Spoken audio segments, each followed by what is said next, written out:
Frankenstein Chapter 5. Just as I was about to leave for home, I received a letter from my father. Something terrible had happened. My youngest brother William was dead. He had been murdered. The letter explained that the family had been walking together near Lake Geneva. William had gotten lost. They found him in the woods. My father wrote that William had the print of the murderer's finger on his neck. I went back to Switzerland right away. I had been so excited about this trip. Now this awful thing had happened, but the worst was yet to come. When I got to Geneva, it was quite late. The city gates were shut. I spent the night in a nearby town. In the morning, I rented a small boat.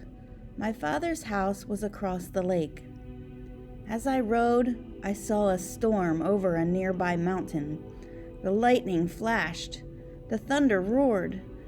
Poor William, I thought. Is this your funeral song? I landed the boat and began to walk toward my father's house.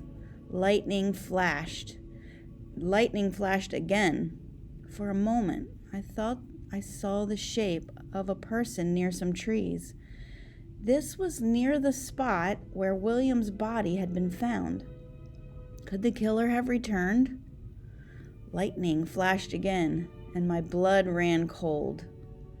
There, in the flash of light, I saw it, the awful thing I had given life to. There could be no mistake about it. I saw that giant body and that horrible face. Then, in a second, he was gone. I tried to follow, but the monster was too fast. A minute later, the lightning flashed again. I saw the creature climbing the mountain. It was nearly straight up and down, but he rose up the cliff like a fly. I knew right away what had happened. The monster had killed my baby brother. Only something that wasn't human could have hurt such a sweet child as William. And what could I do about it? Who could catch such a strong creature? He could throw grown men around like babies, and I couldn't tell the truth to the police in Geneva. They would call me a madman and lock me up.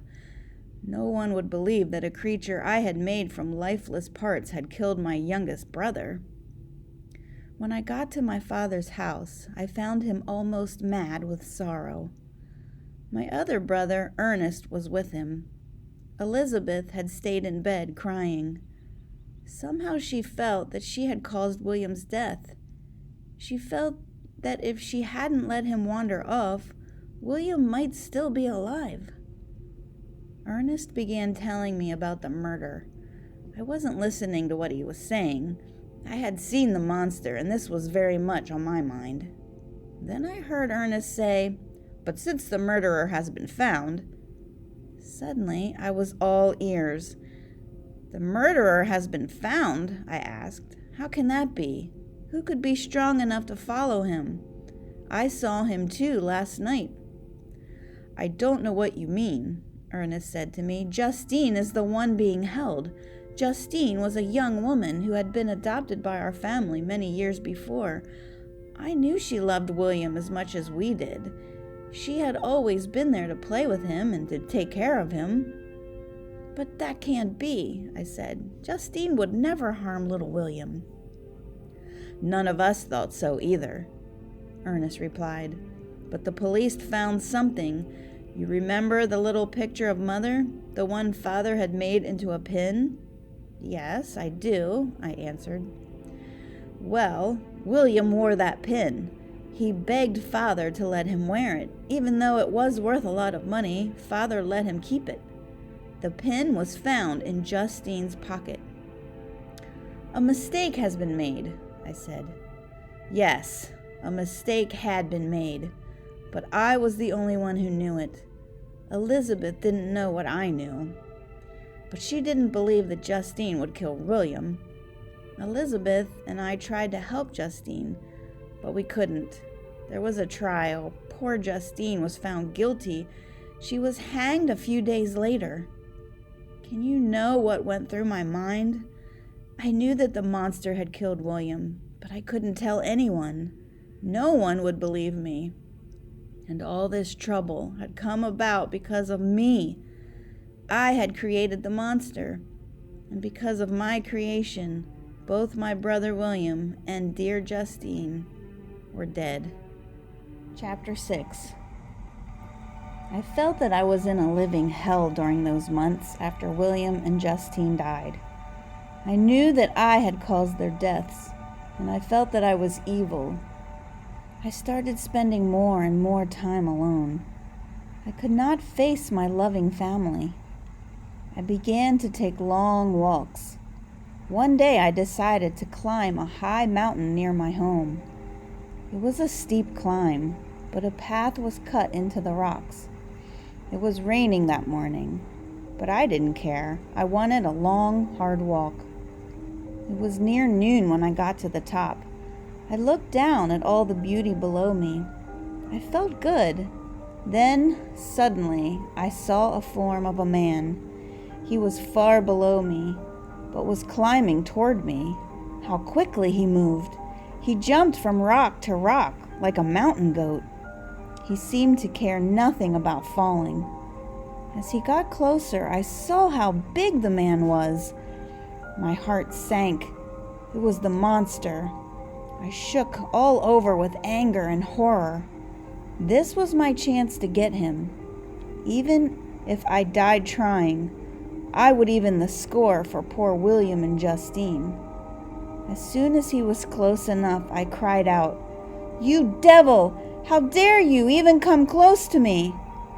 Come a little closer and I will kill you. I will crush you. You are a monster. If killing you would bring back the people you killed, I would kill you 1,000 times." The monster did not try to harm me. He just gave me a horrible smile and said, "I thought you'd act this way. People always hate those who are low and unlucky. And I am the unluckiest creature of all.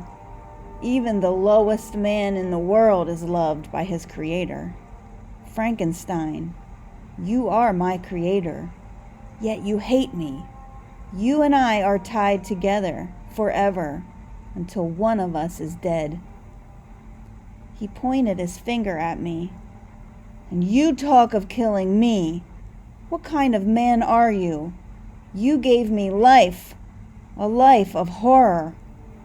All men are turned against me. I did not choose to be the thing you made me. You owe me something, Frankenstein. If you don't give me what you owe me, I will kill every last friend you have. I will kill the rest of your family. The deaths you have seen so far will be nothing." "You devil!" I cried. I jumped at him. He got away from me easily. "Careful, Frankenstein," the creature said. "I am much stronger and bigger than you are. You made me so. I could break you like a dry twig. But I won't do that. You are my creator, and I cannot raise my hand against you. You call me a devil, but I would not have been this way. Life has made me a killer. I would have been like an angel, but after you gave me life, you left me. You turned away from me. I have been evil because I am unhappy. Make me happy, Frankenstein, and I will be the best and kindest creature on earth." His words made me more angry. "You talk of happiness when you have caused such pain?" I asked. "Oh, you evil creature, go away. I can't stand to look at you. I can't stand to listen to you." "Hear me out, Frankenstein," the monster said. "Even a man on trial gets a chance to tell his story. I don't have anyone who loves me. Everyone's hand is raised against me, and it is not my fault. You must hear me out." I thought about what the creature was saying. I was his creator. Maybe I did owe him some happiness. Maybe I should listen to what he had to say. The creature told me to follow him. He led me to a hut, a few 100 feet below the top of the mountain. It was there that he told me his story. Frankenstein Chapter 7. It is hard for me to remember the early days of my life. All I really remember is light and dark. I know now what was happening to me.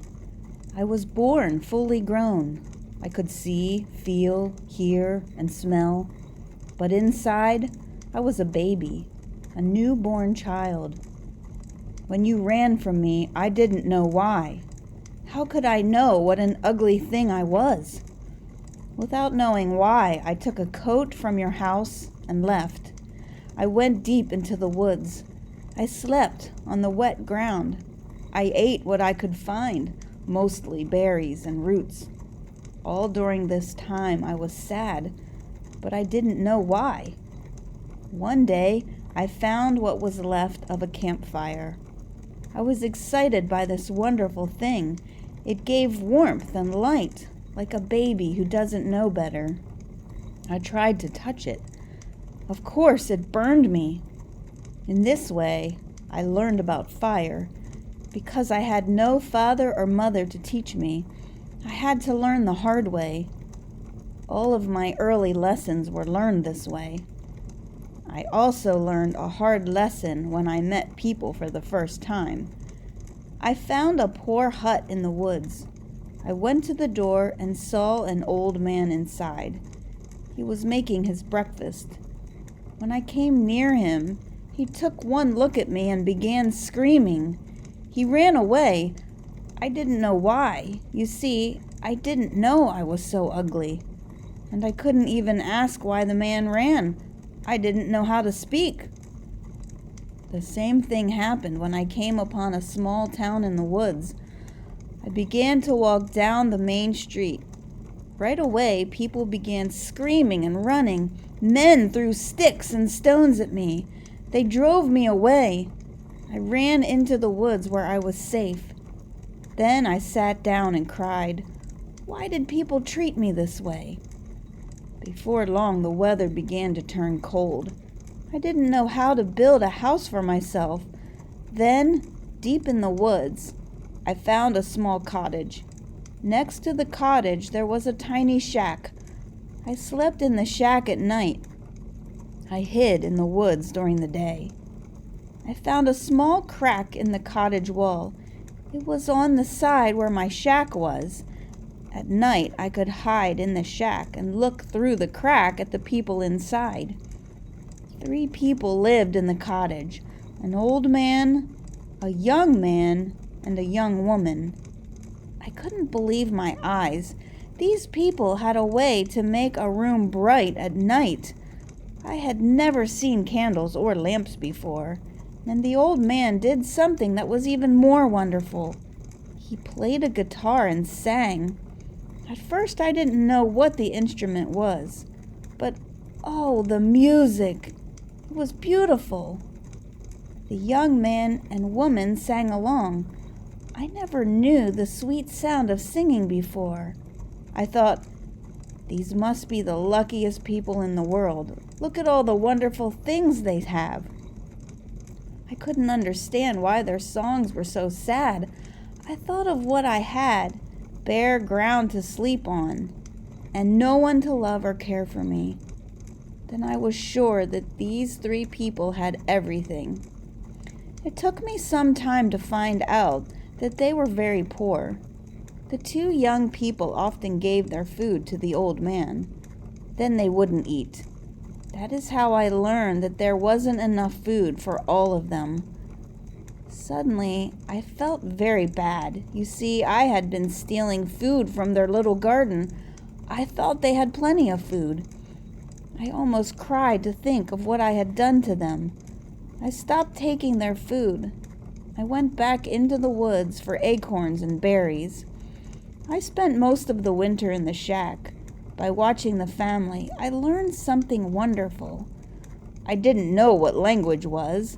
but I heard these people make sounds to each other. Sometimes the sounds made the people smile. Sometimes the sounds made them sad. Slowly, I began to learn words. My first words were fire, milk, bread, and wood. As I learned to speak and listen, I found out about the people in the cottage. They all had names. The girl was called Sister or Agatha. The boy was called Brother or Felix. They called the old man Father. The more I watched these people, the more I began to care about them. When they were unhappy, I felt sad. When they were happy, I also felt happy. Then, in the spring, things changed. Another young woman came to live in the cottage. Her name was Sapphy. Felix greeted her with great warmth. Somehow he was different with her than he was with his sister Agatha. It took me some time to figure out why. It was the first time I had seen a man and woman in love. From listening to Sapphy talk with Felix and Agatha, I learned a lot about the family. Their last name was de Lacy. They were from France. At one time, they had been rich. Sapphy's father was a good friend of the family. But Sapphy's father got into bad trouble with the government. The de Lacys tried to help him, but that got them in trouble too. They lost everything they had. They had to run away to Germany and live in the small cottage. Then Sapphy's father died. She came to live with the de Lacys. Sapphy and Felix were planning to marry. They were very much in love. Sapphy did not know how to read and write, so Felix was going to teach her. I saw that this was my great chance. When Sapphy got her lessons in reading and writing, I watched and listened. This is how I learned to read.